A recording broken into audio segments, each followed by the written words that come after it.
Welcome back. It's another episode. You know what it is. Your boys, the voice of the culture, man. It's the Roundtable Podcast. And this weekend, we got two very special guests for the culture.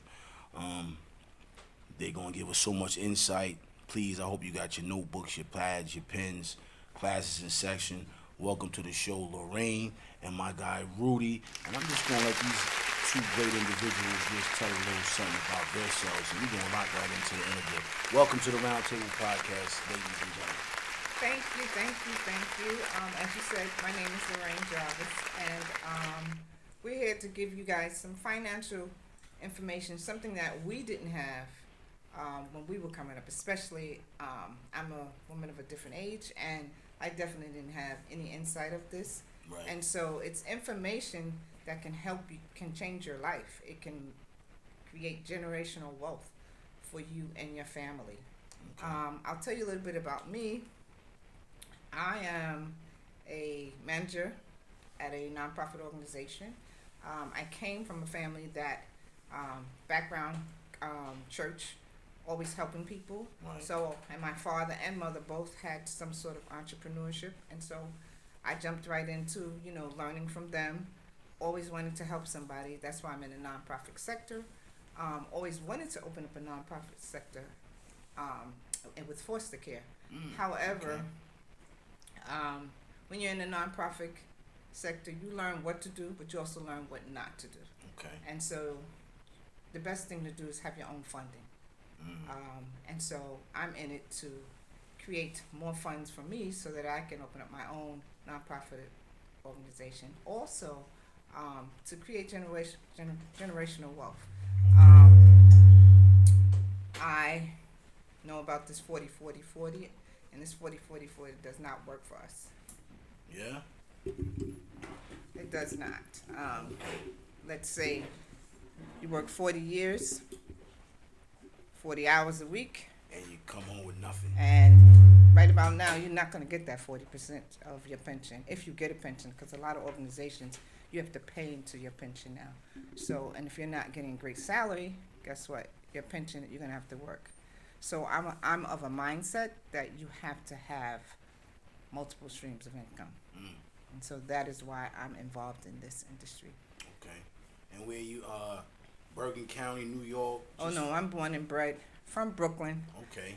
By way of Yonkers, but I'm a true Brooklyn girl. Okay. That's what's up. My guy, Rudy, appreciate you, man. Thanks for coming, man. Tell us a little bit about yourself. Thanks for having me, man. I appreciate this session here to be able to educate the culture on money. So we have this concept throughout the week where we have Tech Talk Tuesdays and Crypto Conversations, Tech Talk Thursdays and Crypto Conversation. So this will be the Tech Talk Saturday session here with you. So I appreciate you having us on this Saturday to really educate the culture, like I said, about money. A little bit about myself. I was born in Haiti, right? And one thing that I remember was the fact that we, as a culture, we were told here in the U.S. is the richest country in the world. As long as you make it here, you could make it anywhere in the world. Okay. Right. So, but actually, when my family came to the U.S., it was a rude awakening. Right, because it was nothing like it was described. Of course. Actually, some of us, we were better off living in the islands than we were here, because in the islands you actually you didn't have monthly bills like you do here. You didn't have a mortgage like you do here. So money stretches a little bit further in the island. Here, most people, they were taught from the time that they can actually work is to work 8 to 10 hours a day for 40 years to retire on 40% of what they couldn't make it on when they were working full time. So we wanted to change our concept. So I came to the U.S. in 1988 at the age of 9, and my parents really instilled in me that education was what I needed to become anything here in this society. Right. So, and in my culture, you're either a doctor, you're a lawyer, engineer, or a nurse. And so what I pursued was law. So I went to the University of Albany. So shout out to my SUNY Albany alums. But went to school, SUNY Albany for law. And in 2002, I got introduced to the financial world. Okay. And that changed really everything for me. That money conversation changed my whole life. And what I understood at the time was that most of us, we were taught, every single person was taught how to earn money. Yeah, But exactly. the challenge was that most of us, we don't know what to do with the money that we actually earn. Right? So that's really was intriguing to me, to be able to teach the culture on what to do with money. So I'm sure we're going to get into that conversation here today. But that's really been my life work the last couple of years, is teaching anyone that's willing to listen about money and how money works. And I don't care if you make $40,000 a year or you make $1 million a year. Okay, we all have the same concepts when it comes to money, and it's all really about how and what to do with the money that we earn. So today I know we're going to definitely dive into that conversation a little bit. So I'm super excited about that and sharing that with the culture. Okay. Well, once again, thanks for coming, thanks for sharing.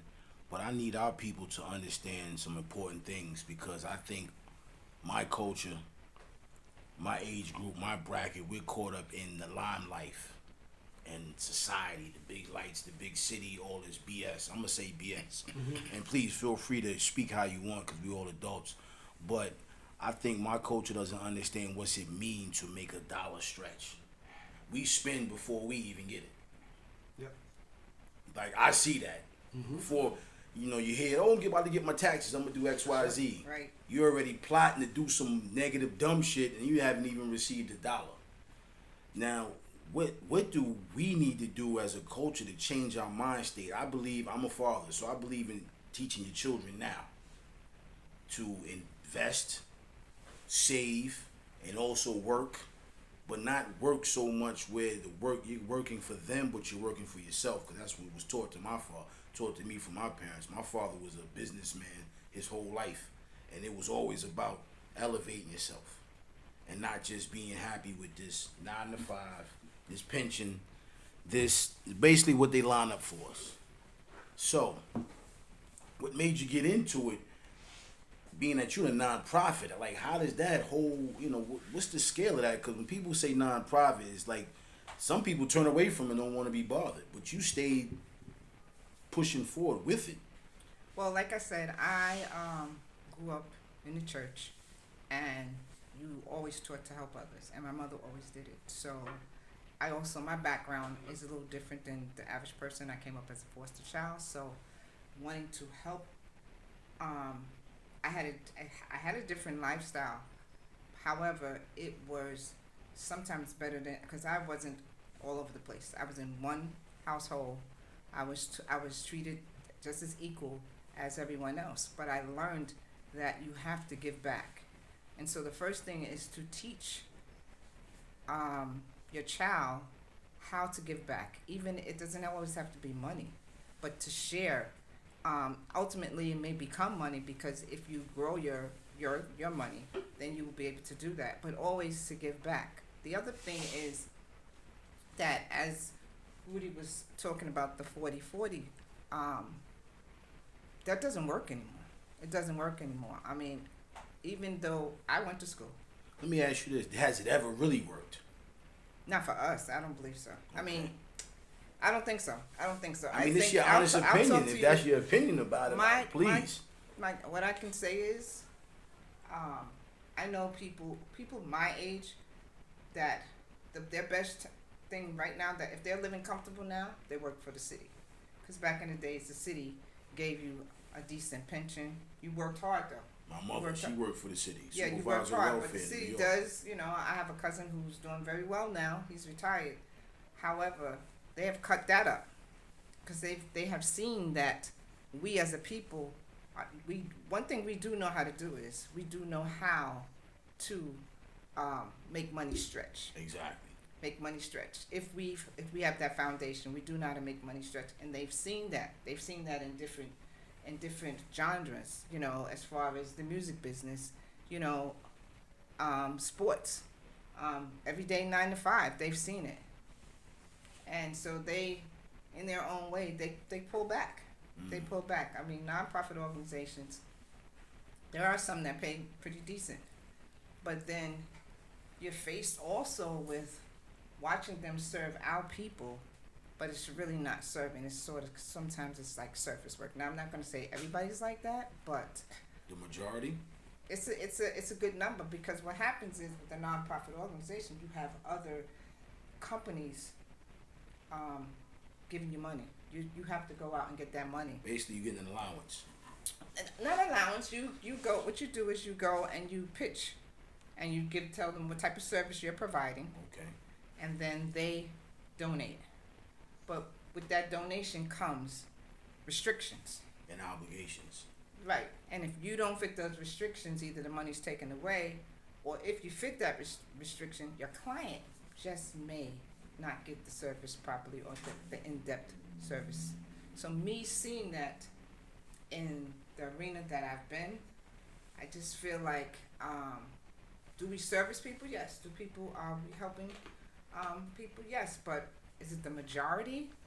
No. And sometimes it's not even, you know, sometimes it's just to, you know, just to help them along the way. Just to get by, more say. Right. And I just feel like if I could open up a place where I could foster children, or children, even people transitioning, because we know people transitioning out of jail, that one in 1,500 may actually be able to come financially, you know, stable.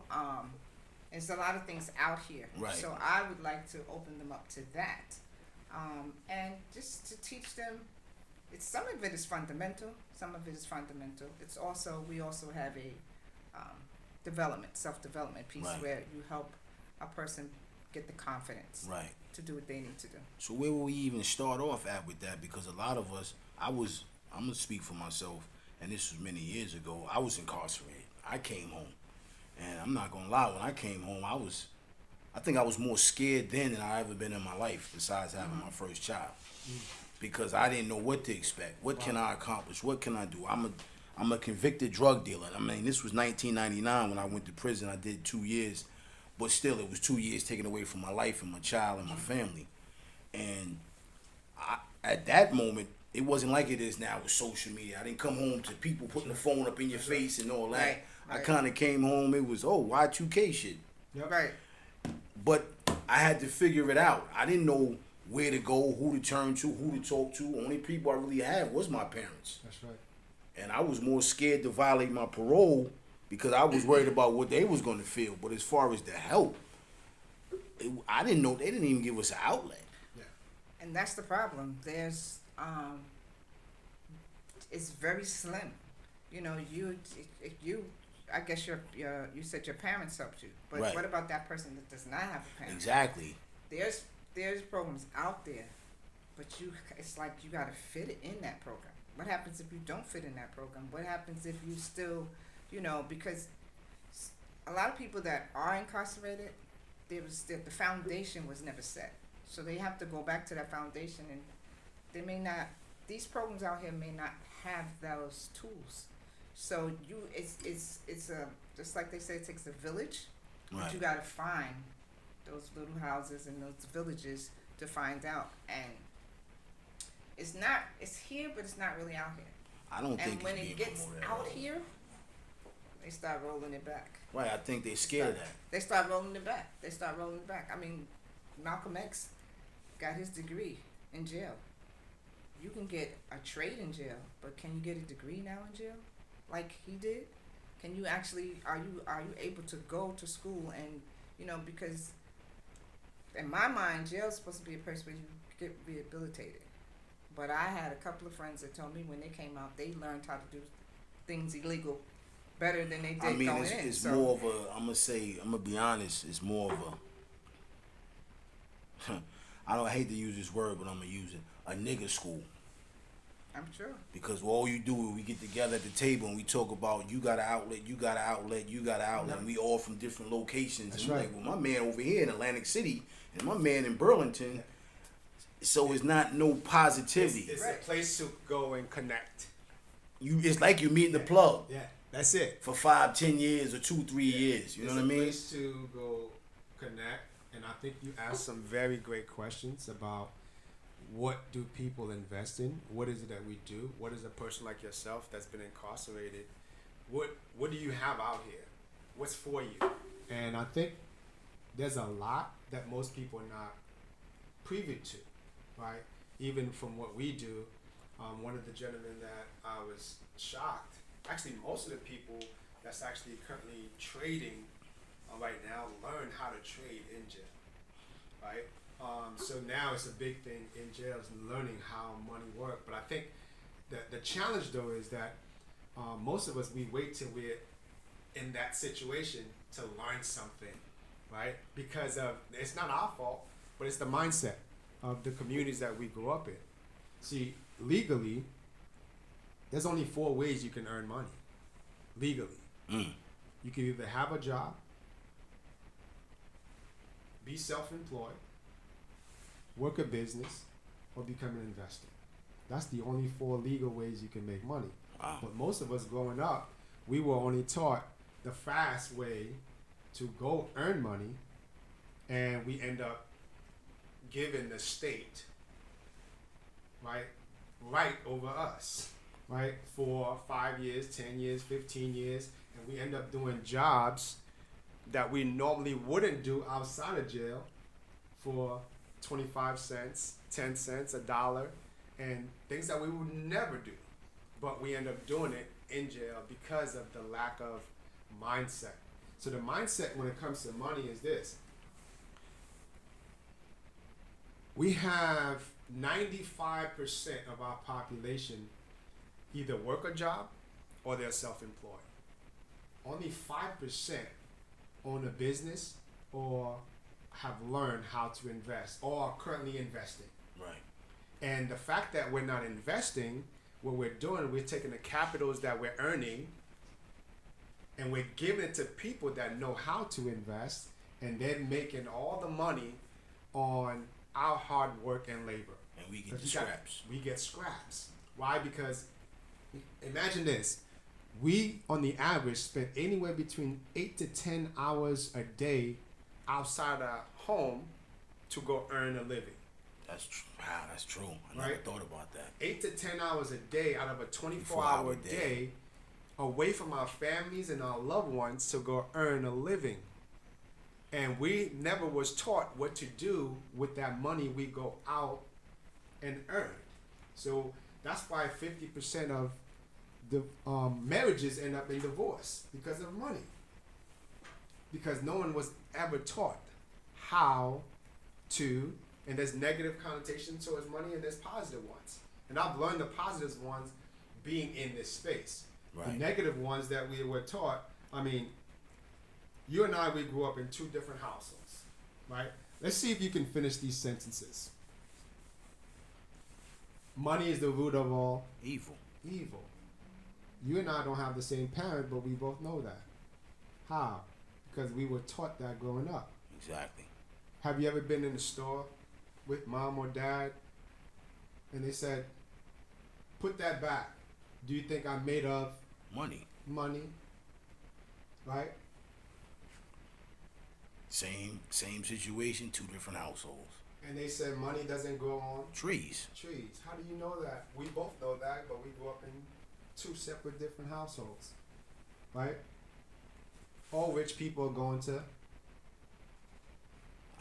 You got me on that. You got, right? You But got most me people on say- that one. Most people, they're the negative way we think about money, all rich people are going to hell. Because I'm gonna really disagree with you on that. no, I'm saying most people, that's what they Right. think. Right. See, that's the negative side of money. That's the negative way they think about money. Right? But really, all money is a seed. Exactly.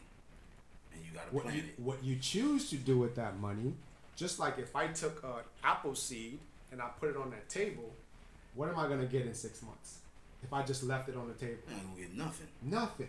You get a seed.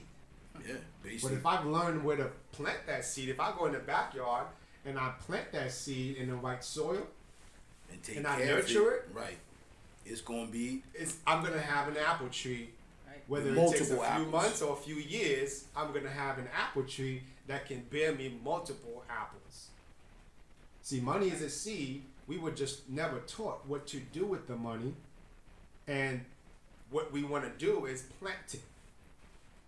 Right? You got to have a plan for money. If you don't have a plan for it, it's gonna disappear. But our plan for money is make sure we take our income taxes and we go shop. Most people, before they even get that money in their hand, it's already spent. spent. Yep. Forget about income taxes. Right, I'm just talking about in- even paychecks. Right, that's what I mean. I was just using that big income tax there. You know, people, oh, I'm getting this Yeah. year. Yeah, the paycheck is, you get paid on Friday, you're already thinking about next Friday, what you spending that paycheck on. On. Right. And thinking about the next paycheck because you already Exactly. spent that one. Exactly. You got to think about it. Most people, they get paid on Friday. They borrowing money on Monday Yep. for lunch, Yep. for a Metro card. Now, it's funny you said that because I worked with somebody at a location I was at, not going to put him out there, good friend of mine. And every Monday through Thursday, he'll eat McDonald's. And he used to say, well, it's Friday. You know what today is? It's a Rich Porter day. I can go get me a sandwich. And you know what I mean? It was more or less like, I get paid today. I can eat today. But I'm going to eat off this dollar menu all week. And I'm like, and you cool? With my mentality was, you cool like that?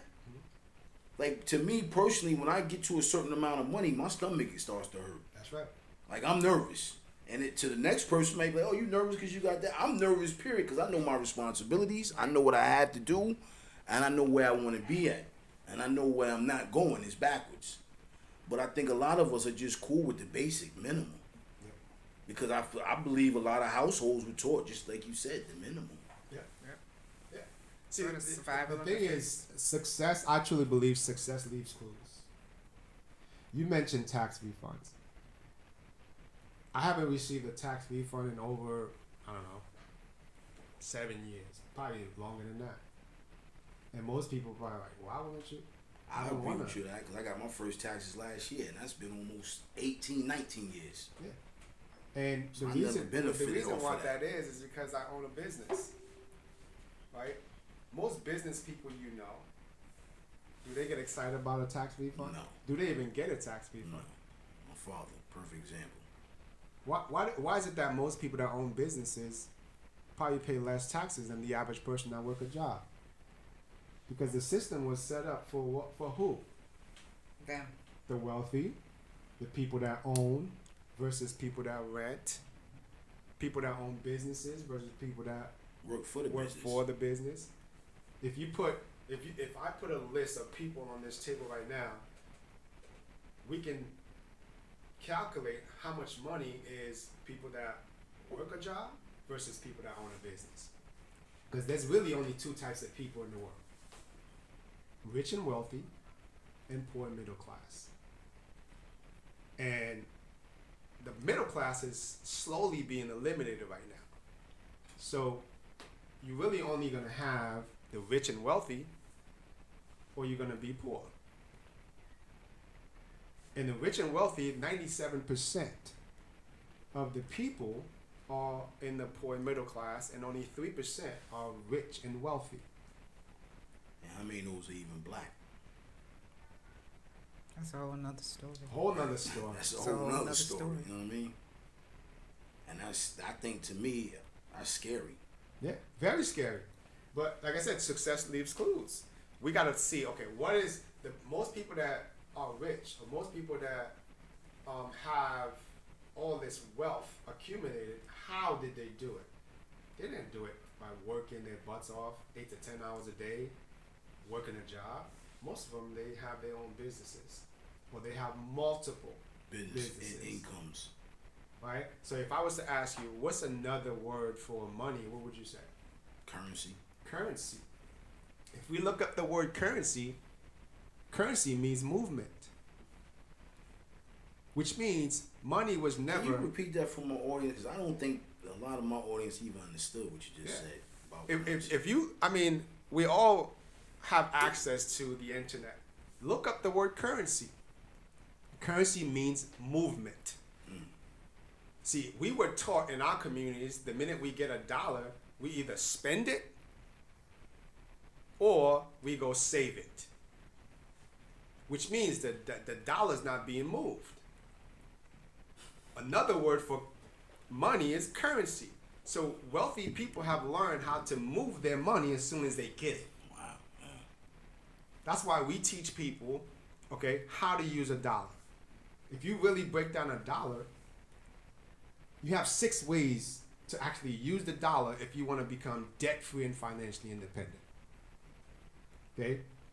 The first way, and I'm super excited. I saw Akon. He mentioned that in a video that he just did.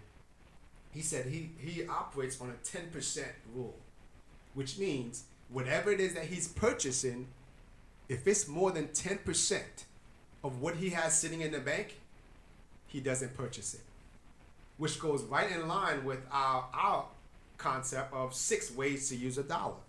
So those 6 ways, if you have a dollar, that dollar should be split 6 different ways. But our mentality is we get a dollar, we go spend a $1.50 because we're not educated. So if you have a dollar, 10% of that dollar is yours, Right. which is 10 cents. You can do what you want with that 10 cents. You can save it if you want. You can go spend it. It's yours. Because rich people understand the person that gets paid first is me. Because I'm the one that goes out and earn the money. Right. Right? So if you have 10% goes to you, here's the other 10% that most people don't even think about. And most people, they'll probably disagree with this part, but it's just the rent we pay for living on this earth. The other 10% goes to charity, whether that's through a church, non-for-profit organization, any organization. You must give away 10% of what you earn. That's what, yeah.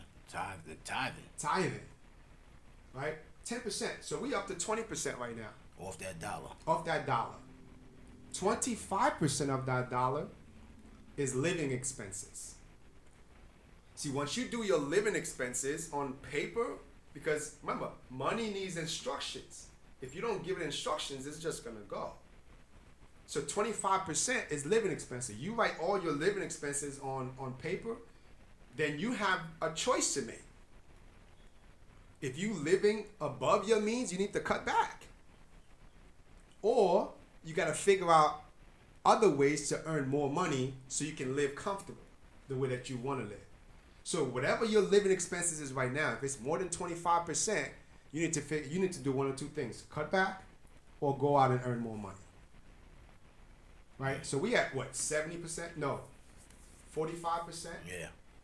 Yeah, 40. We still got something left. Okay. 25% is taxes. Of course. I don't care if you're an entrepreneur. I don't care if you have a job. 25% is taxes. As entrepreneurs, we know, okay, we put in 25% of every dollar that comes in for taxes. Whether that's what we end up paying or not, but we know we have it in case. Right. So we up to, what, 70%. The other 30%, you could do anywhere between 10 and 15% where you reinvest back in your business, if you have one, because that's the goose. You got to feed the goose. Right. Right? Reinvest it back in the business. And then the other 10 to 15%, you should find a way to invest it into something that's going to generate money with or without you, passively. So now you break that down, you got 100%. But most people, they believe they make a dollar comes into their hand, the whole dollar is theirs. Because they never had a plan for money. And I think that's the biggest challenge in our community today. That shit. You said a mouthful with that, because that's the reality of our neighborhoods. And I only say that because I listen to people talk. And that's one thing we do. Our culture, we talk. So conversations, you like, that's how you looking at it, that's how you see it. But no one is really sitting down breaking down with how you broke it down. That's even like a guy told me years ago. He said, we'll come together and put a negative plan together, but we won't come together and put a positive idea together. Facts.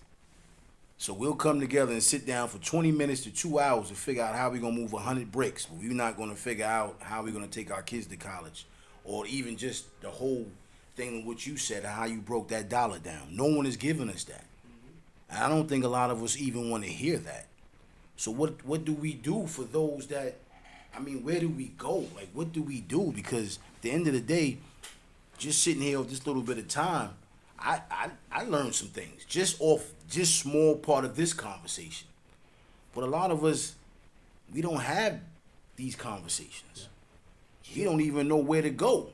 We first thing you go is Instagram or social media. That's right. Right. And excuse my language, but a lot of this shit is just smoking screens. That's right. Right. Somebody selling you a dream, but now they just doing it on the phone. Because you got guys that been saying, hey, we got these shows. Come to my show. I'll tell you how to do X, Y, Z. You know, the commercials that come on late night, 2 in the morning.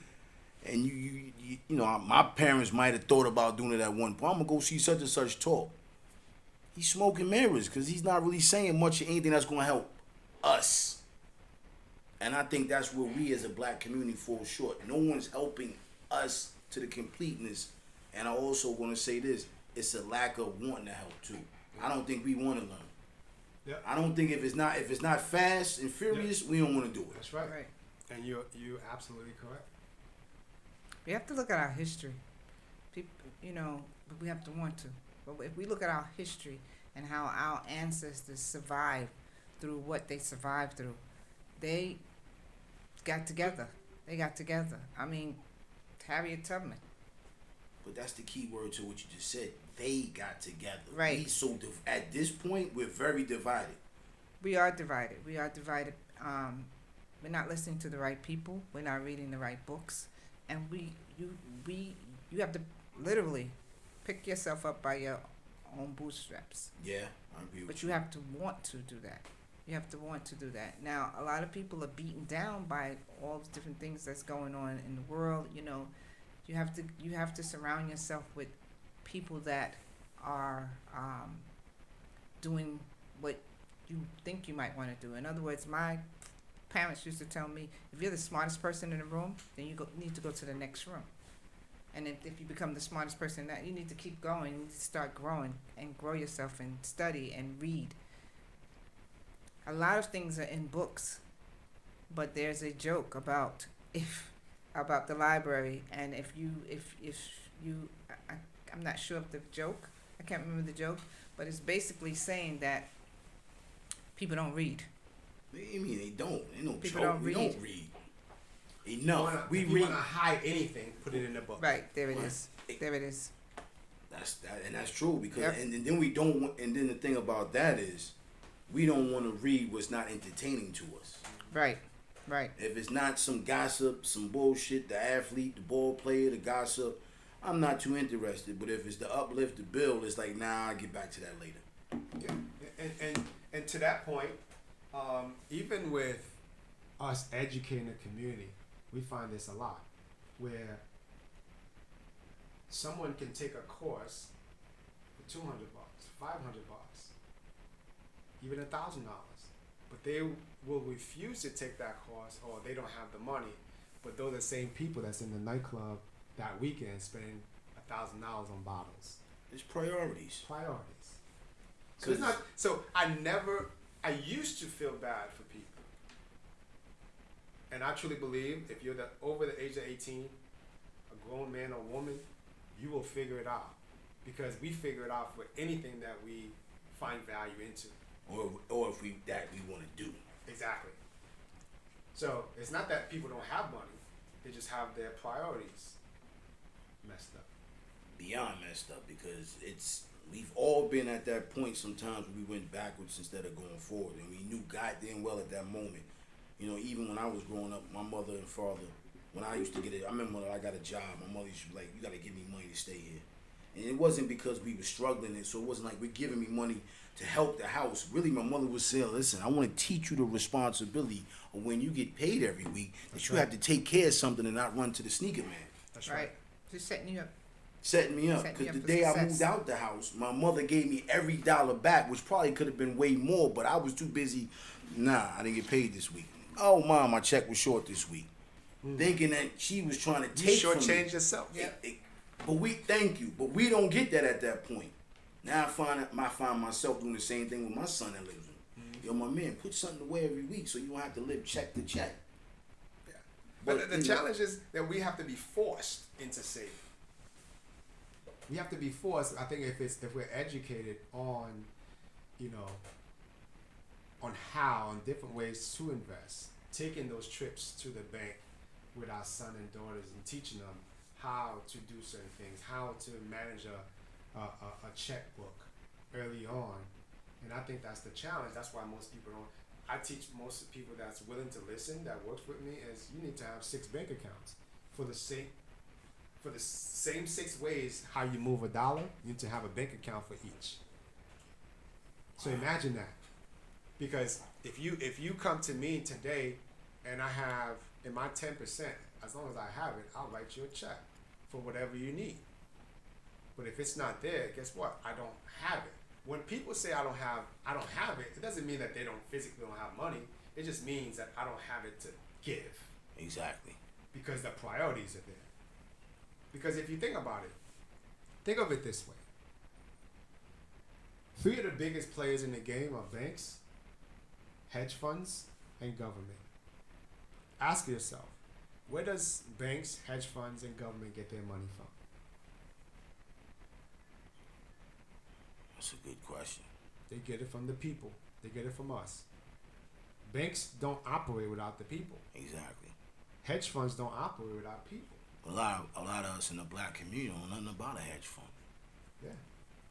Government doesn't operate without the people. Right. That's where taxes come in. Exactly. So you got to ask yourself, though, So basically, you're saying everything starts with us. everything. Okay. Everything. So if there's no us, if there's no money, there's no organizations, there's no banks, Right. there's no hedge funds, there's no government. So we got to follow the clues of these organizations. What are they investing money into? Right.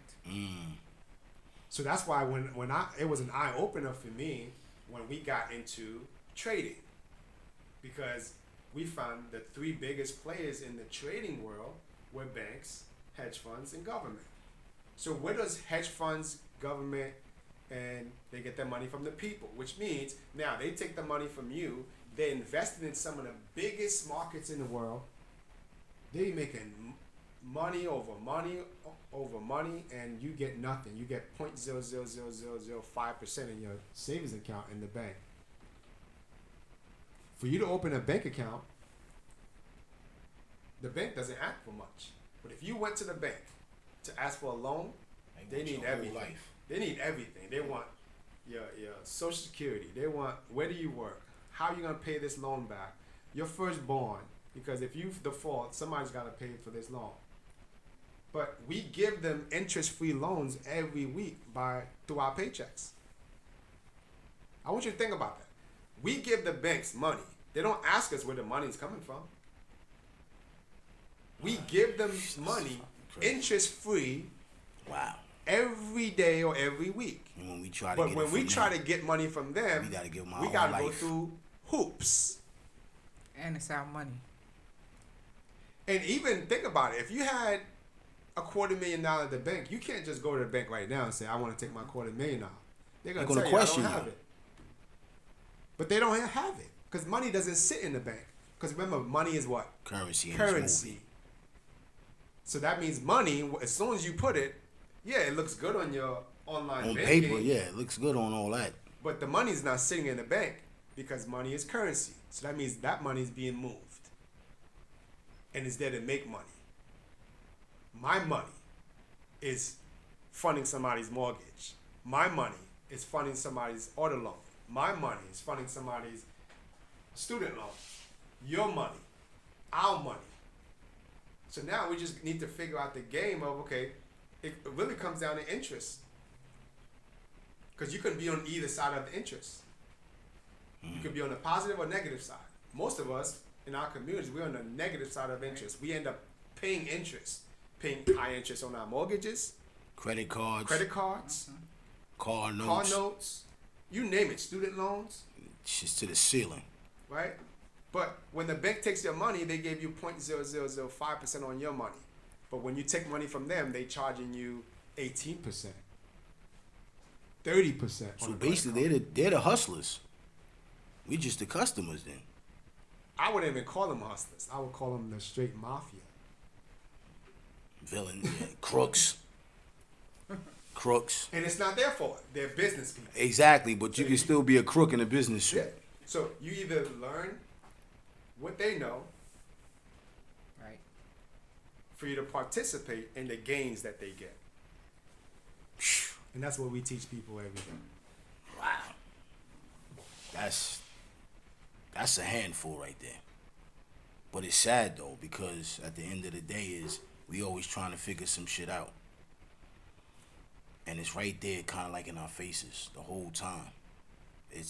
I never thought about the whole bank when you just broke the bank thing down. It's like we always we look at a few of me and my guys, we laugh about this. It's easy to get in jail and it's hard to get out. That's the same shit with the banking shit. I was thinking about that. We was talking about, we go get these accounts, but we can't. So moving forward, how do we change? I mean, now that this crypto thing going on, how is that? Some people are talking about it. Some people are saying it's the next best thing. I want your opinion on that. I'm gonna say this. Right? It is the next digital money is the next best thing. I'll give you an example.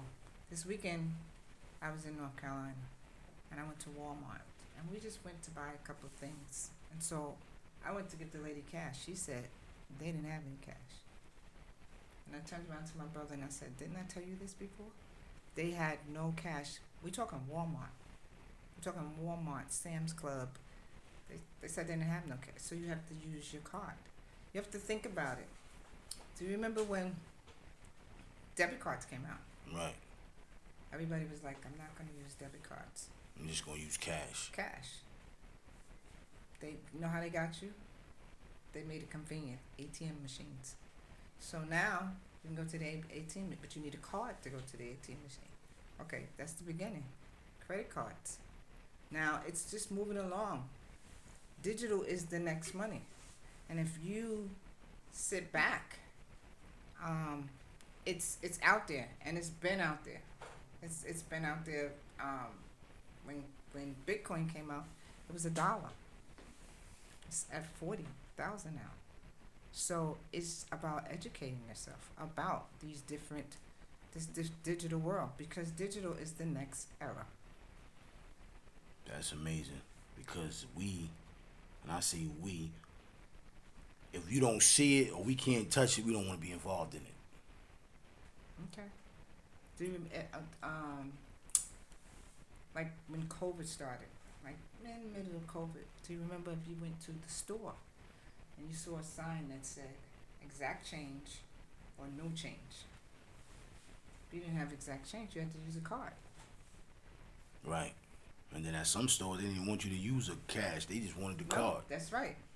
And that was a way, because I mean, some of the dialogue was you didn't want to touch the dollar. Right, because the dollar's Right. passing the germs. Well, shit, the Okay. card is passing germs That too. might be true, but the point is, and my point is, they're Was it gonna a push pre-set up? I mean, they're gonna push it, and it's up to you to actually open your eyes, because it's gonna be pushed. When Bitcoin came out, I remember reading about it. J.P. Morgan all the banks were like, not touching it. The banks are doing it now. So it's about, once again, reading, educating yourself. that's wow. To piggyback on that, and before I even go into the actual question about Bitcoin, like Lorraine said, it's about reading. And I read, to me, one of the most profound book I've read in a long time, a couple of years ago. is titled "Who Moved My Cheese." Who's that written by? That I would have to send you the author. But "Who Moved My Cheese"? Maybe Lorraine, you can look it up right now as we speak. But "Who Moved My Cheese"? And all I would say about that is the cheese is being moved. Either we get with the times, or we get left behind. Now, is that a piggy bank off the currency word, really? Because the currency is moving. Well, digital.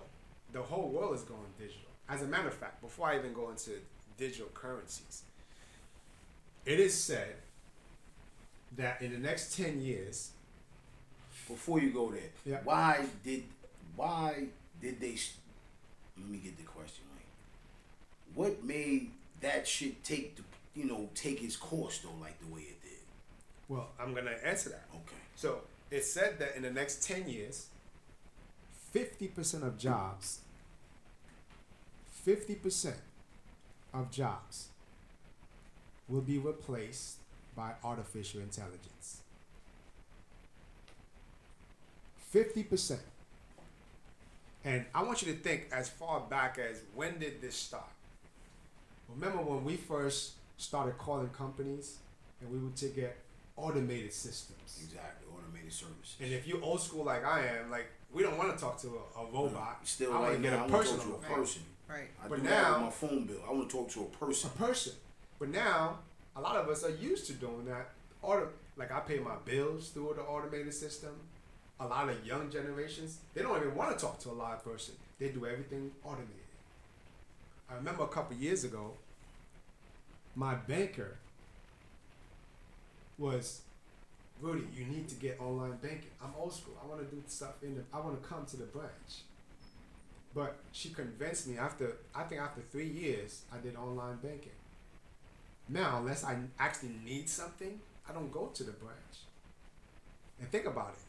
Whatever branch you go to, where they used to have 5, 6, 7 bankers, It's two. now there's probably 1 or 2. It's two. Barely two. It's just one and Why? two tellers. Because 80 to 90% of people now do online banking. And they push that to you because every time I go up to them, you know you can. Yeah. You know you can. And here's what And they're swinging it at you Here's every what I time. used to laugh. Because the institutions are so smart. They'll get you to push the issue, and you don't even know that the issue is to replace you in a few years. So as a banker, Right. Wow. right, I would say, hey, you got to push online banking. We'll get you a bonus at the end of the month. Depends on how many of those you close, how many accounts you close. We're going to give you a bonus. But is that bonus worth your $50,000, $60,000, $70,000 job that just got rid of you for because now all their customers are doing online banking? See, most people are replacing their job without even realizing it because they're just pushing. They're just looking at, okay, for right now, I get a bonus this week. I get a bonus in 2 weeks. It's a game. It's like dangling something in your face. You'll get Exactly. this if you do this. So if you go to, throughout America right now, probably even throughout the whole world, you go to most banks, you'll find 1 or 2 bankers. Right. Because they don't have need for 5, 6, 7 anymore. Because everyone's doing it online. You go to Walmart, Target, Costco's, you have self-checkout lines. They just, Right. I know that I said that about that the one they did in Inglewood. We have a shop, right? They replace them. Like, damn, what they gonna do with all these people that used to stand at the cash register? Yeah. 'Cause now they got this whole little area where it's checkout. Yeah. And So two now- people monitoring the checkout. That's it. That's it. So now, eventually what they're going to do is, The okay, whole shit's gonna be. and watch, it's happening all over. Look at You the have toll booths. driverless cars now. Tesla. Which means in the future, you're going to have Ubers show up to your door and nobody in the car. It's a driverless car that's going to pick you up because they don't need a body. Guess what? Because the body, you get rid of the body, you get rid of the complaints. They don't need breaks. They don't need vacations. Sick time. They don't need sick times, Pensions. pensions, insurance. They don't need office space. Nope. See, most people don't even understand, even through the pandemic. Most people are so comfortable right now working from home They don't understand that their They jobs are setting you going to be up. replaced in a few years because now the company's saying, wow, we operate the same way while these guys are at home. So eventually now, as we build robots to replace what they do from home, Right. we don't need them anymore. So now guess what? Now you're 45, now you're 50, now you're 60. What do you do to replace that income? You better learn how to a new skill right now, as we speak. Learn a new skill because in the next 10 years, 50% of jobs will be replaced by artificial intelligence. And that's how most everything's going digital. In certain parts of the world, all they need is this, their phones, to go out. They don't even go out with a debit card. They don't even go out because everything is digital. Apple Pay. You got Yeah. Apple Pay. You got Cash App. You got Venmo. I got my bank card on here. Right. And they want you to have multiple bank cards on there. On here. So everything is digital. So everybody that's, talking about Bitcoin and this, I mean, they already, most people already missed that wave anyway. Right. But there's other stuff. We have an app. We are a tech company that invests into these applications. These applications not only help people, they educate people. I was going to ask you that. We have proprietary softwares that teach people how these applications work, and you get money ideas from these apps. But one of the things I really want to bring up when you ask about digital, it actually has a portion on one of our apps that show you the up and coming digital currencies that are coming up. Aside from, most people only know about Bitcoin, Dogecoin, all these other coins, but there's tons of coins coming out that Right. most people don't even know about. So imagine you can get an inside Scoop. on something like a Bitcoin that's coming out a year from now, 2 years from now. And this You is can on your buy app. it. This is the app It's that on you the got. app. And what app is this, though? Well, we will give access. It's called a Relic App. They can go onto the Apple Store and download it. They just can't use it without a membership, right? They can't use it without a membership, but they can go on the Apple Store and download it, Okay. and Google Play Store and download it. So we have 4 apps, actually 5 apps. Okay. The first app, right, if somebody wants to learn and get into the currency exchange market, right, we have an app called Shift. You can download that app right now on the Apple Store and Google Play Store. It's free, but you just can't use it without a membership, right? We have another app called Titan. Titan is our stocks and indices app. So if you want to participate in stocks and indices, we have an app for that called Titan. If you want to make money in the digital space, like Bitcoin, we have an app called Relic that you can download, right? And there's another app for people that want to participate in the binary options market. That app is called NFX. Okay. You can download those 4 apps when it comes to the trading world and learn, participate, and earn money through those apps. And then we have a 5th app for people that just want to travel the world. We have an app that give exclusive membership and get you 75% cheaper prices on these apps than you would get on any other apps on the market. Okay. Why? Because we get all of our travels wholesale. Okay. So that's not our bread and butter, but that's just for the average person. If you want a 5, 6, 7-star experience for 1 to 2-star prices, you get it on that app. But you can download all those apps right now on the Apple Store and also the Google Play Store. Wow. And that's something, I mean, our listeners, I hope you guys got your notebooks out to take that information down, because it's at a point in time I was just thinking about as I'm listening, thinking about a movie that I saw years ago. I'm quite sure we all saw it. Even the Terminator, when they had the robot cops and Yep. all that. And then when you started talking about how things are coming and replacing things, and they slowly showing us that, I kind of went back to that. Like, back then it was kind of, yo, we ain't gonna need no manpower. We got That's these right. robots running around doing, and it makes sense now. Like with the bank thing, it's only one banker. Like that's crazy. The self checkouts and It's all over. it's everywhere. It's in the airports. And it's in your face. Yeah, it's in the airports.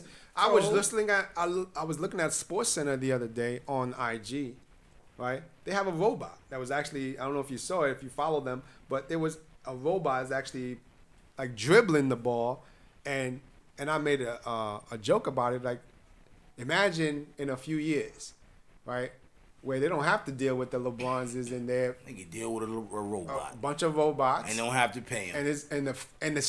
It might sound like a crazy idea now, but the stands are still gonna be full with people just watching. Watching the robots. Because it's the new wave. It's the New catch. wave. So that eliminates the sneaker endorsements. That takes away the sneaker endorsement, the clothing endorsements that our athletes or some of us are getting money from. And it's just basically everything is just to that world. Because it's, hey, you're going to pay to watch us. They're finding ways to cut down. I'll say eliminate us. And I feel like our community is going to be hit even harder because we don't have a bit of insight. Exactly. We don't even have an inkling of what's going on. Or take the time out to even have these conversations that we're having right now. Because at the end of the day, if it's not about something that we can do automatically or flip and within the next, I need the money by next week. And if it ain't going to happen, I'm not going to do it. Yeah. You know, patience is a small thing in our community. Most definitely. We don't have no patience. Everything's a sense of urgency because, like you said, we so behind. High interest rate, high on this. We owe this. We extra this. So we, instead of taking the time, we just, man, that's crazy, man. I never just looked at some of the things that you guys just said and talked about. So what do we need to do with our youth, though? Me being a father, you know, how do we, and I'm asking you guys this because I don't have the knowledge that you guys have. How do I take this to my kids and keep them interested? Because, you know, these kids is one track. Mm-hmm. Me trying to get my son to save a couple dollars right now is like, yo, did you take the garbage out today? Oh, I forgot. I thought I was going to do it. But I want them to, you know, I want now because I feel like it's important that we have to teach our kids this now. Yeah, most definitely. Before, like, my son's about to literally graduate high school another year. I want it, like I said to him, yo, what are you going to do? Yeah. What's your plan? Yeah. Every kid's not going to college. You know? College not made for every kid. You're right. Exactly. And college, like, and once again, college is, some of them ain't even built to even go to a community college. Yeah. So now what are you going to do? You know what I mean? What's your plan? You just going to get a basic job? Like, I'm so big on teaching my kids now because I was blessed to have two parents that taught me certain things. My mother every year used to put a $5 in the big jar and say, don't touch it to the end of the year. Once you seed, let it grow. Basically, like the seed you was planting. You're planting a seed. You're gonna put $5 in here every week, and sometimes if you really want to do it, put $20 in there. So those are the little things now that kind of stuck with me because it was always save, invest, and back then that was an investment. But now I try to do that with mine. It's like, oh, I went in it because I wanted to get some Uber Eats. Yeah. So it's like, where do we teach them that's going to get them excited? That's what I'm going to say. Because if it's not exciting to them, Exactly. it's not going to keep their interest. Yeah. And I think it's a great question. Repetition is the mother of learning. All day. And it starts in the home with what we, you know, it's almost like I watch my daughter. Her taste buds are different than mine because ever since she was a baby, she was fed, you know, the peas and the carrots and the stuff that's really good for her body. Right. But I was, you know, fed whatever. So my taste bud was different. So when she gets to be 3, 4, 5 years old, if she has a choice between the fried chicken and the greens, she'll probably, because her taste buds are used to that. Right. So I think it starts in the home where what is it that we're teaching? And we got to keep them in front of that information every day. Because if we just let them do what they want to do, they're gonna do whatever. My daughter's 8, and if you leave her in front of the computer or the TV, she'll watch YouTube kids stuff all day. But if I instruct her to watch certain things, she'll do it. And then she'll learn something. And then she has to come back and tell me what she learned from whatever it is that she watched or whatever it is that she read. So I think it starts with us educating them, Structure. giving them structure. And even if it might take a few months or it might even take a few years, but they'll never forget. And at some point, it's going to make sense for them. So I think it's just putting them in front of that information. And even us, we're looking at ways that we can do certain things in high schools and junior high schools to educate. That's To what educate. I'm kind of hitting Yeah. on, because the schools are not teaching our Yeah, kids they're the not. values that they need to be taught. They're Yeah. teaching them the basic. Okay, like my son had a book, and my oldest son, I remember he had a book. This was years ago. He's 26 now. But it was funny. He had the same book I had that I was in high school with. I said, wow. "Man, this is the same book I had. Wow. Wow. How are you reading the same exact book that I had? Right. This is different teachers. So honestly, it's telling me I didn't even upgrade your books. Right. So you just giving these kids here. Yeah. This is not even. It's a whole new. Like I'm gone. I've been out of school. You know, I graduated in '94. He's 26. I forgot what year he graduated. Forgive me, Nate. But I'm just saying he had the same book that I had, and it blew my mind. Wow. And it's funny you say that, right? Because it just took me in a whole different direction. Because if he's getting the same books, he's being taught the same things, right? And probably end up in the same jobs. Which, think about it, since you were in school, not to date you, but from the time you were in school to now, inflation alone, right? So back when you used to have those books,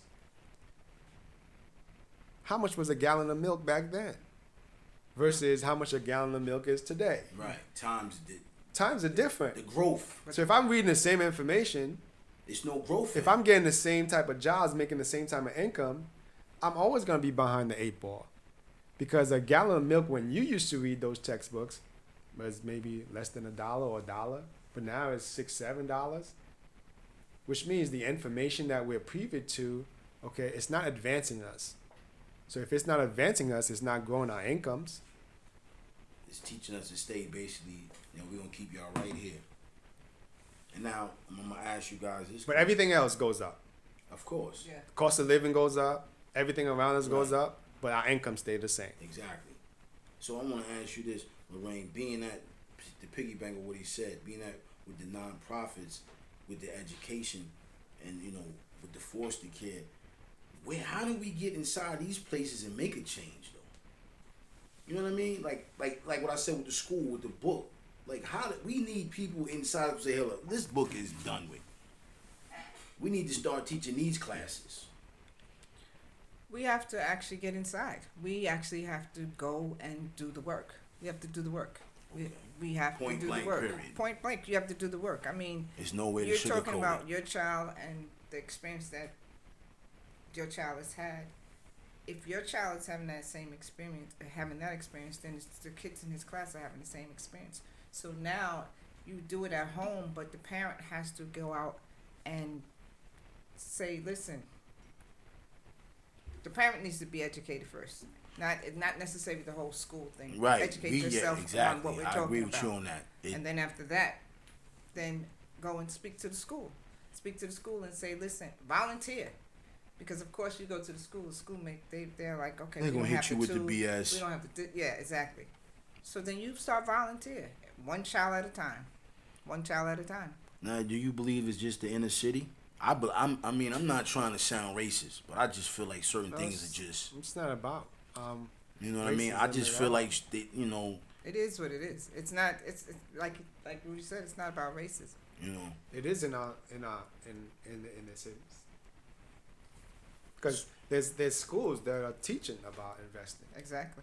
There are schools that are teaching how to use it. in high school, Even before. but middle school, you know what I mean? All this pre-fake stuff, Yeah. pre-med, and stuff they There's talk about, schools that are pre-calculus. There's not. schools that are teaching cryptocurrency. Yep. They're just not our schools. Wow, that's shit. That's amazing. At the end of the day, we heard this growing up. You get what you pay for. That's true. But shouldn't it be free? It should. Because, I mean, knowledge is free. Information is free. It costs you nothing to learn. I'm sitting here learning as I'm speaking to you, and it's not costing me $1 today. Yeah. And the challenge with most of us is that that's where it stops, where it should be where it starts. See, knowledge in itself is not enough. We have to go apply those knowledges that we have.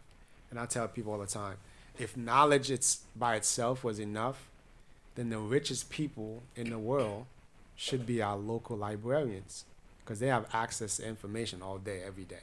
Right.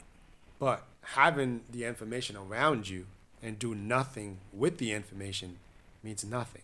So it's not just the information, it's applying the information. Using It's it. like medicine. If Right. you just having the medicine sitting in the jar, sitting in your medicine Right. cabinet, you're not taking it to help you get better. It's defeating Yeah. the purpose. Oh, I got the medicine. What the fuck you gonna take it? Yeah. And as parents, you have kids, we know, like, we can tell our kids to do something all day, but they're watching what we do. It's like the people I see that telling their kids don't smoke cigarettes, but they have Sitting a in the cigarette living in their room, hand. right. Like, they're not gonna do what you say. They're gonna do what what- they see you do. That's a fact. So if it's like we gotta we gotta set the examples in the community as well, because that's why kids, they're drawn to these athletes, they're drawn to these actors and actresses And rappers. and rappers, because those are the examples that they have when they look at Instagram and Facebook or whatever the case may be, and that's who they see. But imagine being that role model. Imagine going to school and they asking your child, who's your role model? And he's saying, my dad, my mom, because of this, and this, and that. See, if we want to teach them something, we got to start young. And we got to start now. And we have to spend that time with them. We have to spend time with our own children and set them up so that when they go out, they will know, they have some sort of direction. Right. Right, because that's very important. I think sometimes we substitute spending time with them by giving them things to keep them Right. occupied. Right, right. You know, Like the video games. Right, Instead of me sitting there talking to you, I'm going to buy you 10 games so you can leave me alone. right. So you can sit in your room and just be in that room while I can be over in this room and doing whatever I want to do. Right. Or, just things to keep you occupied instead of me being there physically to constantly keep. Yeah. But Or even similar to what you just said, buying them a video game versus buying them a Monopoly board game that can actually teach them something. Right. that's true. First, too. I remember first time I played Monopoly, I thought the game was boring. First time I'm like, okay, you can actually get a whole lesson. In Monopoly. In If Monopoly. you really think about it, at this point that we're talking about it, it's an educational game. That's it's teaching it. you how to buy property, Yep. what you got to pay for, even dealing with jail. Yep. It Yep. teaches you everything. Everything. And I'm going to say this, all around the board. All around the board. Wow. All around the that's- board. I never thought about that till just now. And there's so many other Monopolies is games out there. right. Yeah, there's a game of life. that you can buy children And that's to get them to think. something I had growing up. Life. Right, the game Yep. of life. Right. Yeah. Buying this, having the kids, having the car. Right. Dang, Yep. that's. Sending them to school, getting the money for tuition, get that whole, Right. around the whole board. Yep. I think we need to start having programs like that where it's also a little bit fun, but it's also educational. Because I Most know definitely. one thing, and I say it 1,000,000 times. I could tell and I say this 1,000 times probably, and I'm gonna say it 10 more. I can sit there and tell my son something, but if you tell him, he might listen a little bit more because That's you're it. not the Right. parent. That's Right. it. You're not throwing it at him. Right. He feel like, oh, here we go. You beat me down again with your bullshit. But here comes Miss Lorraine, and Yeah. this was Miss Lorraine. Well, I just told you that the same. Yeah. And we get frustrated, but I realize that's how kids kind of Yeah, and catch on to things because they feel like we're forcing them to do that's something. how adults are too. That concept is called them being tone deaf. When they hear you over and over and over and over again, right? What's that cartoon? all they hear really, it's not the words coming out of your mouth. All they hear is wow, wow, wow, wow, Oh, wow, Charlie wow. Charlie Charlie Brown. Brown. Wow, wow, wow, wow, wow, Wah, wow, wah, wow, wah, wow, wah. right. That's all they hear. Exactly. Because they hear you every Each day. Yeah. So they kind of know they can start the sentence and finish the sentence. Exactly. So you're right, it is tone deaf. So that happens with adults too. But why do you think that happens with adults? Because I'm gonna say I asked you that because I grew up in the church, and I'm using the church, and I'm quite sure you can relate to what I'm gonna say. Well, Pastor such and such said, like everything you're saying is based on what the pastor said, but really somebody else could have been telling you that all week. But being that the pastor said it, it makes it more godly, or you're gonna listen to it more. But meanwhile, Sister Lorraine told me the same thing while we was over here having lunch. Yeah. It's no difference. Well, a couple of reasons. One is Why do they glorify the pastor? Who does it matter who's it coming from? If it's knowledge, it's knowledge. Yeah, Even the garbage can gets a state. that's right. Well, one is influence. Okay. Who has the influence? Right? Because you got to really think about it. I personally, I'm not going to take money advice from somebody that owes me money. But isn't that 90% of the people that tell you how to use money is a person that's either in debt, dead broke? If I can't emulate my life after you, I'm not going to take certain advice from you. Damn. Like, with all due respect, I tell most people, like, my parents, I won't take financial advice from them. I will take life advice. There's a difference. There's a difference. There's certain lessons I will take, but I won't take financial advice. And that's not a bad thing. That's- because what no, you're not saying at all. honestly Most makes a people- lot of sense. Yeah. I'm going to take advice from the person that has what they're teaching me. That's why you were saying it's smoke and mirrors on Instagram, because people can put up a page and say this and this. Okay, do you have what is, can you actually do what you say you're doing? Right. Do you actually have the results from what you say you're doing? And how can I follow and get the same results as you? Yeah, because once we cut the phone off, or once they take, that minute that you have on Instagram, all that shit can be all right. Roll out. Yep. Have you ever seen that Michael Blackson footage where he has it on Instagram, where it's like video of him being on a private plane, but yeah. you saw it? Yeah. But it was really like a crop. Right. It's all crop It's shit. crop. Right. And then he walks out. It wasn't even a plane. People do that stuff all the time. All day. That's why you got to be careful what you see on Instagram. But, seeing is believing. That's what they say. Doing is believing. That's 100% fact. But, generation now is all what you see. But that's why they being misled. That's a fact, too. But, that's why they say the blind leads the blind. You know what I mean? It's nobody really, because nobody wants to pay to hear you talk. But you go pay to hear a nigga rap. And I got to use the word nigga. I don't like to use that word a lot. But I'm just saying that's how ignorant things are. I'm not paying to hear him talk. Yep. But you're going to go pay this guy up here that's been saying this album dropped 20 years ago, but you're going to pay $200 to go see this concert because of that album that you heard 1,000,000 times, but he's doing it live. Yep. But you won't go see you two individuals live for $200, and then what you're giving them is going to change their life. Yeah, and the good thing is they don't even have to pay $200. They don't Exactly. even I have to pay was anything. just for saying, them. you know I what I got mean? you. They don't have to pay any. It's free. And sometimes I think that's where we go wrong. When people hear the word free, they're like, maybe it doesn't have any value Yeah, it's because watered it's down. free. It's watered down. Or who's to say what he's really saying is the truth? Because why would he be saying this all for free? So, yeah. That's So to mindset, answer your too. question earlier, it's influence. That pastor, that counselor, whoever it is may have influence over that person, because it does matter who and where the information is coming from based on the influence that person have. And then two, it's coming from a fresh voice. When they hear it from a fresh voice, they absorb it. Versus when it's every day saying the same thing, you're like, that's why I laugh when you said it, because that happens now with me. With certain people, you say the same thing, but they hear something, they're like I've been saying that for the last 6 months.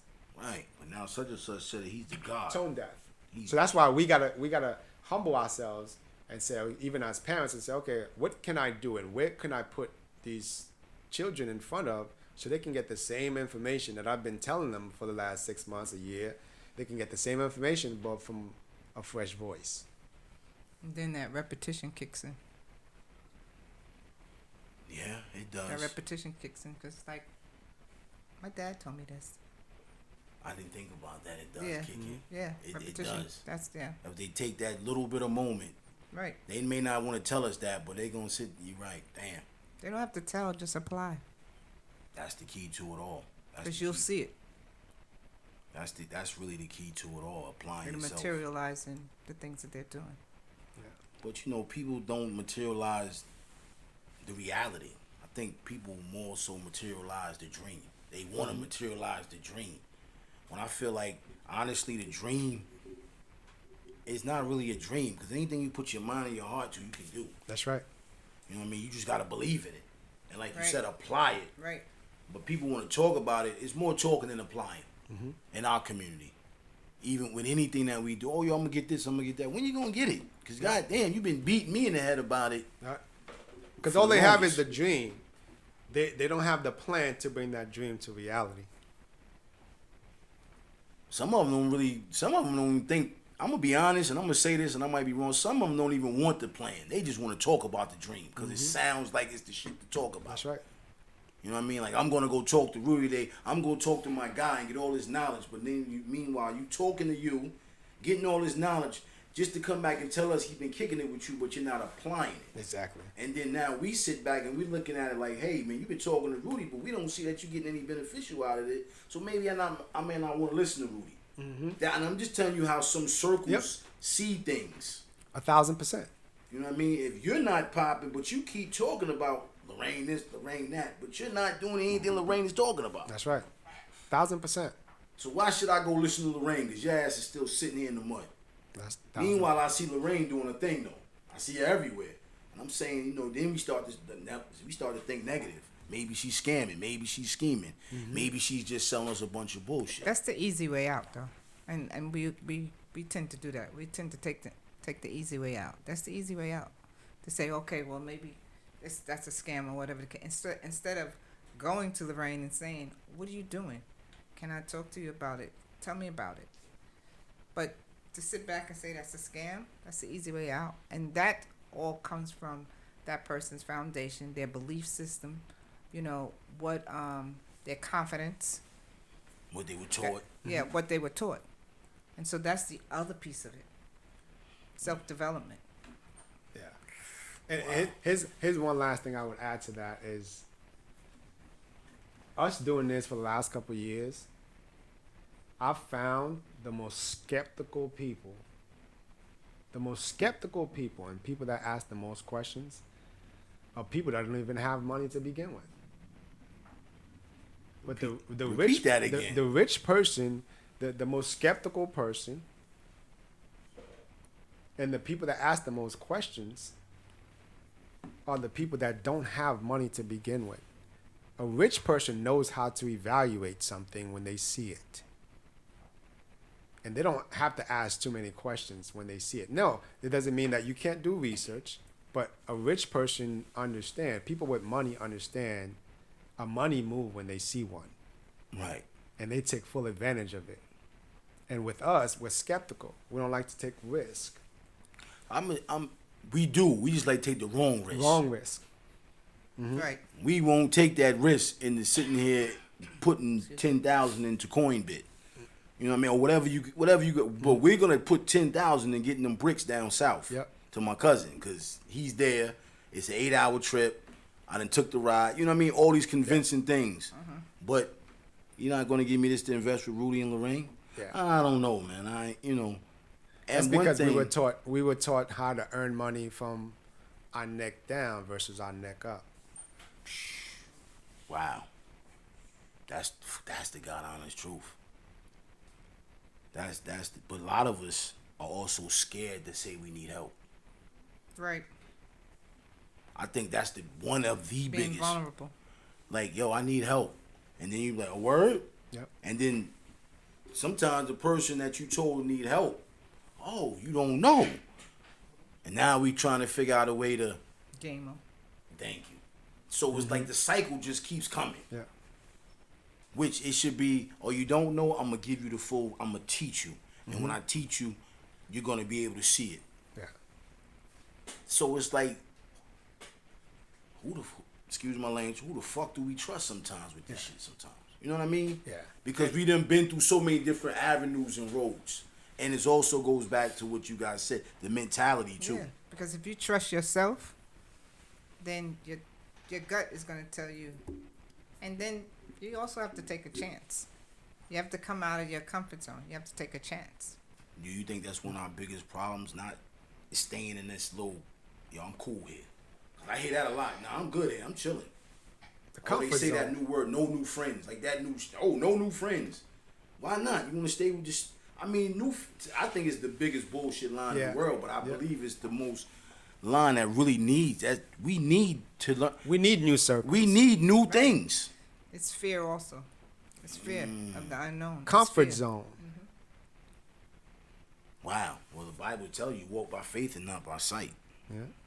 Yeah. You know what I mean? And sometimes we don't even walk by faith in doing things that's gonna better us.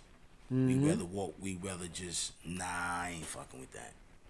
Yeah, and to piggyback what you just said, there's two things when I got into investing. What made you really get into it? Was it because you hit a tough spot? It's Or was it just the fact that you were so eager? Because after I saw, I'm gonna be honest, I feel like you're a very eager individual. You're eager, like you're very you're hungry. oh yeah, I've been hungry all my life. I've that coming from your upbringing, though? Oh, definitely. I mean, I grew up in Harlem, so Harlem is full of hustlers, Right. and I didn't want to go that route, so I went, obviously, the legal route to finding out ways to get my money to work for me. But also And having parents that wasn't born in the U.S. Did Yep. that play a big part of Oh, your hungerness as well? absolutely. Because I'm sure when it came to Harlem, it was a whole nother ball game from Almost where definitely. they came from. And that's a great question you just asked. Absolutely. Look at our own communities right now. 99% of the business owners don't look like us. They're not from our neighborhoods. They're from other countries. Whether it's from the European countries, Asia, India, you name it. Most of the stores in our community are not owned by us. Most of the restaurants are not owned by us. 99.9 is not. Which owned by means us. 99.9% of the people getting rich in our communities are not us. So we giving that, our money to them. yeah, that most definitely. On Which the daily. means, again, back to money. Money is currency. It's moving out of our communities into other communities. Right. Where it's going to work, it's just not working for us. See, money never stops. Just because it leaves your pocket doesn't mean it stops. When it leaves your pocket, it goes to work for somebody else. Because you didn't give it instructions, it didn't go to work for you, but it went to work for someone else. So it's building somebody else's generational wealth instead Yep. of us. So when people talking about, when they see certain things, they got to pray about it, they got to do this, they got to do that. I'm religious. We can pray about things all day, but unless we take actions behind what it is that we want to do, nothing's going to work. Exactly. Like you just mentioned the Bible a few minutes ago. There's two things when it came to investing and business that I looked at. The first one was, I believe I read that it was, I want to say it was in Hebrews 11:16. Where it says, for it is impossible to please God without faith. It is impossible. Impossible to please God without faith. But we spent 90% of our life in arenas that we don't even have to apply faith. Like Right. our jobs. See, it doesn't take faith for you to know that my paycheck's going to be there next week or every 2 weeks. It doesn't need, you don't need faith for that. But as a business person, it takes faith for me to know, okay, I don't know what tomorrow's going to be. Business, right. I don't know what tomorrow's going to be like. I don't know what the customers are going to come from. Right? So we spent 90% of our life in arenas that we don't even need faith. That's why the people that's making millions and billions of dollars, they're earning that because they are applying faith. It took a whole lot of faith because there's no guarantees in that world, At all. in that world of business. And then when it came to investing, I read Ecclesiastes 11, 1-9. And it said, invest your money in foreign trades, for one day you will make a profit. Damn sure. So it's in the Bible. It says, invest your money in foreign trades, so for one day you will too make a profit. So why is it we saving our money in the bank? Why is it that we're saving our money under the mattress? Why is it that we're not learning how to invest versus learning how to save? Once you save it, once you hold on to it, it cannot grow. Once you hold on to it, it cannot move. And for it to multiply, it got to be moving. It got to be circulating. But 9 or 10 times it's circulating outside of our hands and outside of our communities. Wow. That's a real gem. Because I'm thinking about the scripture you just said. That's a fact. Mm-hmm. It said it then. Yeah. So it was basically already written. Already written. Look at the Bible. If you go through the whole Bible, for It people, talked about the plague right? that we just went through. But look at the Bible. Yes, it was in different times, however people want to spin it. But most people in the Bible never worked jobs. I don't know nobody they that had- really they- had a job. in They, the they Bible. had Think they had a about it. trade, Exactly. Right, and they bartered.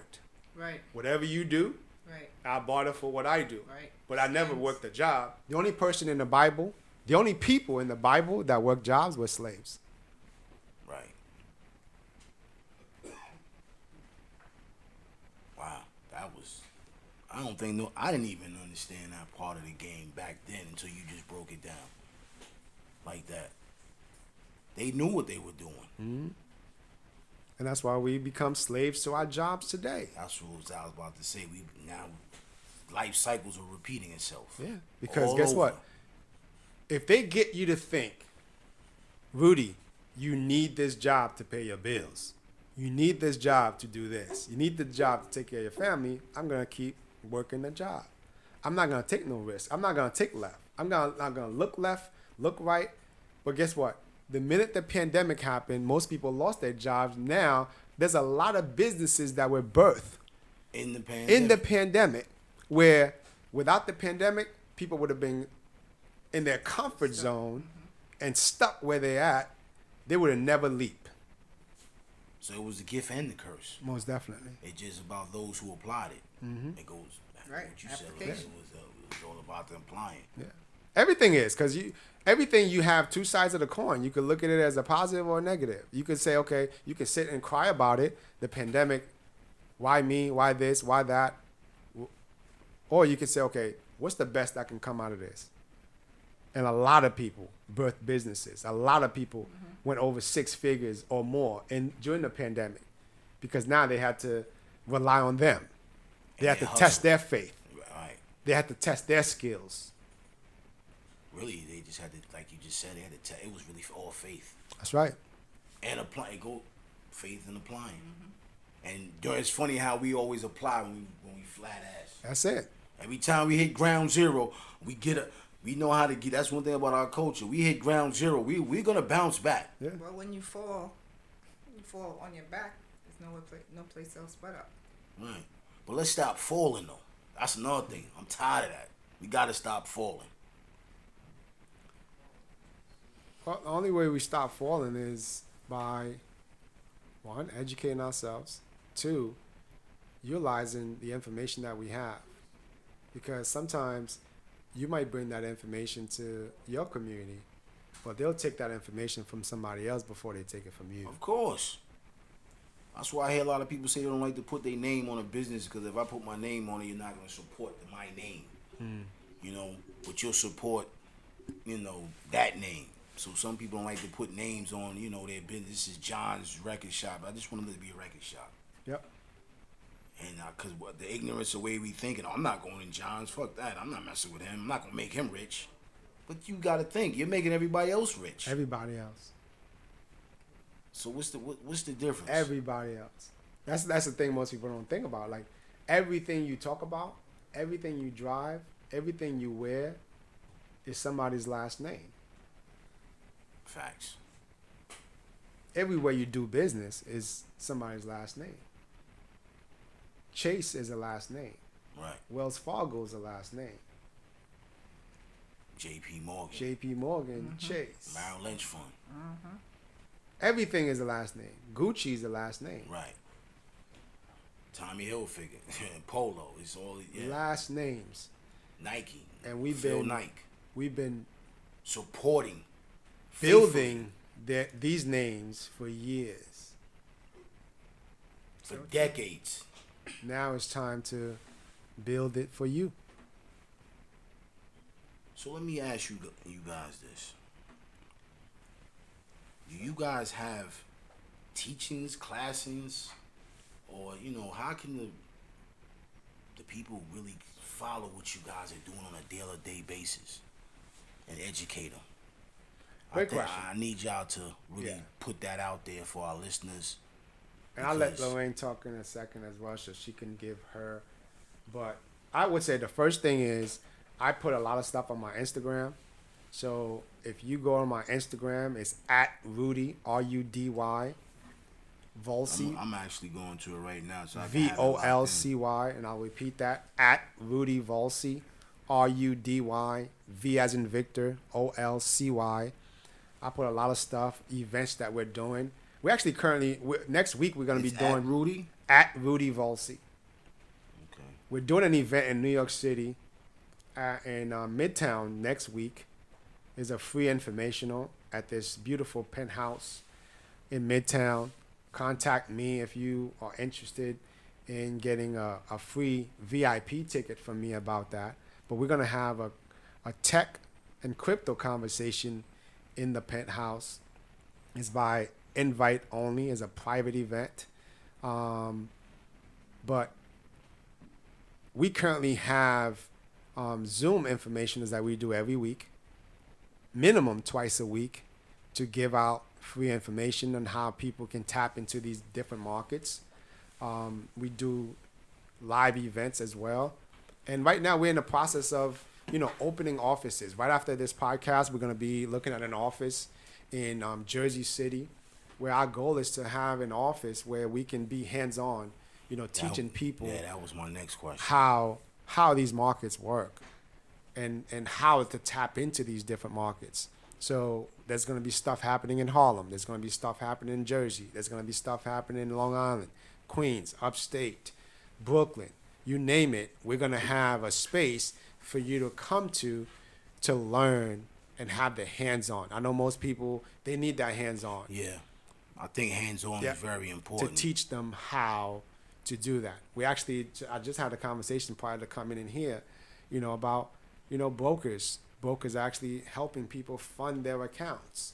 We can teach you how to do that by learning a skill and allowing somebody to fund your dreams, okay, through the skills that you're currently learning. So there's a whole lot that we have in stores right now, whether it's live or on Zoom that people can plug into. But just send me a message at Rudy Volcy on Instagram or Facebook, and I'll respond with where we're going to have informationals based on the market that you currently reside. Appreciate that. And you, Mr. Okay. Lane? And you can contact me at Wall Street Winners. And that's actually Instagram and Facebook. Okay. Wall Street Winners. Wall Street Winners. It's all one word. Okay. And I see you you. will definitely have information. Just as Rudy said, we're looking to corner the market to help people. If they're willing to learn, we're here to help them. Now is it what's the youngest? Because I would like to bring my son to these events. As far as learning, there's no age. Okay. Because I know certain things get cut off. Yeah, and that's know. why I want to explain. So as far as learning, there's no age. Okay. But as far as the company have actually them having a broker's account, you have to be at least 18. Okay. But you can have an account for your.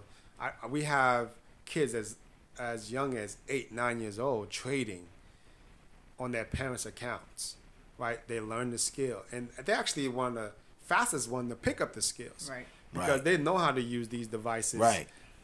better than we do. So if you can teach them that young, we had a 9-year-old. I'll never forget this. When I first moved down to Atlanta a couple years ago, we had a 9-year-old that was averaging about $500 a day in the market.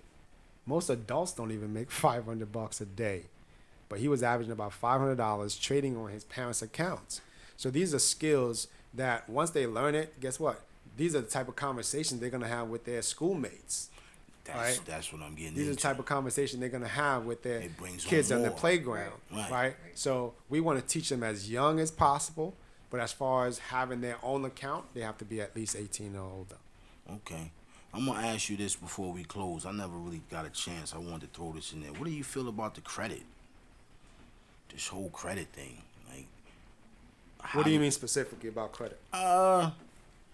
With our kids with credit cards, young age credit cards. Mine asked me, "Hey, Dad, I want to get a credit card," and I'm asking you guys this opinion because y'all Yeah. a little bit more fine. Will you think that's a good startup? Getting a young man at 17, or he's about to be 18, getting his first credit card, or should you pull back from that? Because I feel like this is my opinion. Yeah. If he's not responsible enough, I'm already putting him in debt. Most definitely. We both have our own opinions. I'll let Lorraine go first, and then I'll answer after.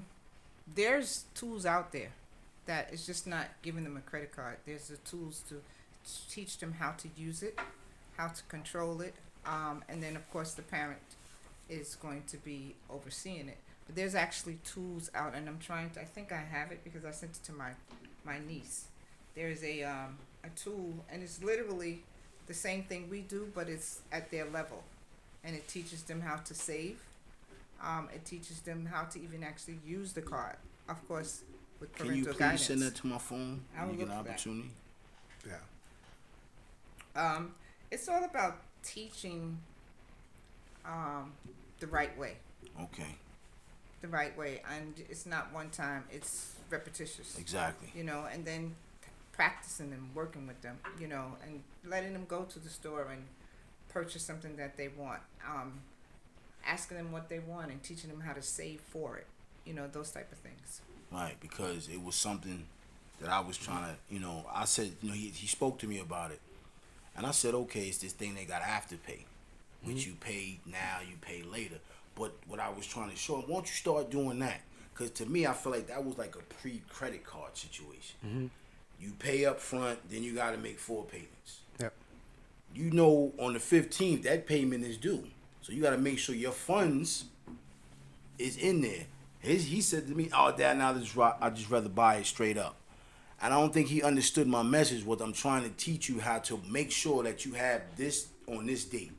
Yep. The budget is like a bill. This is your personal bill. This is not a house bill. This is your bill. That was my way of trying to introduce him to being responsible. So, okay, on the 18th, I know I got to have this $20 for these sneakers, or my account gets whatever. That was my introduction to trying to teach him. And I thought, instead of just having him jump out there with a credit card, let me try to slow boat him into the game. Yeah. Because at the end of the day, when the kid leaves the house, he's on his own. That's right. And that's a good thing that you're doing with him. And I think when it comes to credit, it's all about education. Right, because I don't want him to be 18 and his credit is shot by 19. So you have so many different options and so many different ways you can go about it that we're not taught in our communities. In some communities, right, I learned it the hard way. I got my first credit card at 18 in college that I was paying, I think, 23% on and I signed my life away for a T-shirt, right? So, and I didn't even know how to manage credit. Nobody taught me anything. But most of my friends that had parents that were educated on that stuff, they didn't have a credit card, but they were added to their parents' credit card. So they were building their line of credit, through their parents. Right? So by the time they come out of college, They have a 750, 800 credit score because of their parents' habit. So they can leverage their parents' habit to make sure that they have good credit. So when they looking to buy a home, when they looking to buy a car when they come out of college, they're able to do that because their parents have been building up their credit the whole time. So you can always add your kid to your own credit because your credit is their credit. Exactly. So And the wealthy use credit to get rich. Yeah, exactly. We're taught it's the opposite. We are afraid of credit. We are want afraid. cash. Yeah. Just put all the money in the sneaker box. Yeah. And So you can look at it. That's and- another thing. and We like you to need look that. at this shit. Yeah, you need credit in this world. Yeah, you do. You need it. So it's all about, and I used to be that person that said, you know what, why do I need credit? I buy everything cash. Yeah, I felt like that. But at some point, It's like when nah, when you wanna when you walk move around out and this way. you want that penthouse, and they said, well, can you show us your bank statement? Can you show us your positive credit history? And you can't prove that. Guess what? It looks nice, but there's no, unless you're gonna buy it out. But to rent it, you need to show us proof that you can Right. pay for We this don't on a care monthly about all the money basis. you got in We don't cash. care how much money you got right now, because at some point that money can stop. Right, and honestly, like you said, the money's not even moving. Exactly. It's not moving because you got it sitting in one location. The only person moving it is you. Yep. So, credit is a great thing. If you're educated on it, you know how to utilize it, you can actually make a whole ton of money off of credit. But not learning how credit works can actually mess you up as well. Okay. For life, if you don't ever get it done correctly. I actually sent the information to you. It's called Okay. Green Light. All right, It's for thank you. kids. Thank you so much. I appreciate that. Well, ladies and gentlemen, as we get ready to close this episode, the round table, this was definitely a blessing. I want to say thank you personally. I really appreciate your time, Miss Lorraine, Rudy, what you did today for this 2 hours. I feel like I could chop in with you guys forever. I appreciate you. Let the people know before we leave where they find you at one more time for our viewers, and we'll close it out on that. Okay, you can find me at Wall Street Winners on Facebook and IG. You can also I have a website, tradingcoasttocoast.com. Well, I want to thank you really for opening the doors, for having your viewers in mind to bring this type of information to them. So thank you for opening your house to us. Man, But please, I need y'all back too. most definitely, we'll come back anytime you need us. But you can go to follow me at rudyvolcy.com, RUDYVOLCY. I will be posting, if you're in the New York City area, I will be posting a flyer of an event that we're going to be doing in next week, actually. And then if you know people in Puerto Rico, I'll be in Puerto Rico next week doing an information as well. We're going to be posting that flyer. But we're going to be going on tour in the next couple months all over, teaching people how that works. If you're in Colombia, reach out to us as well, because we're going to be in Colombia on April the 7th to the 11th. So we're just traveling right now, teaching You're moving. people. Yeah, Call moving, you touring. Currency. Your nickname Right? is Currency. Currency, right?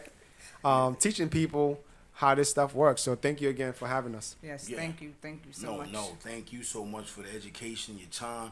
You know what it is. Your boy, I'm the voice of the culture. You know we powered by people at the We Out Travel TV, man. We Out Travel Group.